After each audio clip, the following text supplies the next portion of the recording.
Welcome back to the Facebook channel. අද video එකෙන් බලන්න යන්නේ අල්ටෙන් ආපු කාර් ස්කින් එකෙනුයි normal කාර් ස්කින් එකෙනුයි මොකද්ද වෙකින් යන්නේ කියලා.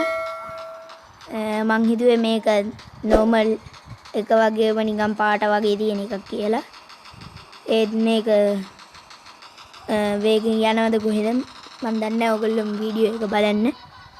මම වීඩියෝ එකේ තියෙන දේවල් කිව්වොත් ඔයගොල්ලන්ට බලන්න දෙයක් නැති වෙනවා. ඉතින් ඔයගොල්ලෝ තාම අපේ channel එක subscribe කරලා නැත්නම් subscribe කරලා like එකක් දාලා share කරලා comment කරන්න. අනිවා description එකත් බලන්න. මේකේ වැදගත් දෙයක් දානවා. sorry ඉතින් B2K ගේ වීඩියෝ එකක් ගෙනාවේ නැහැ. කැම්බලි පාට එක දින්න එනකොල්ල අපි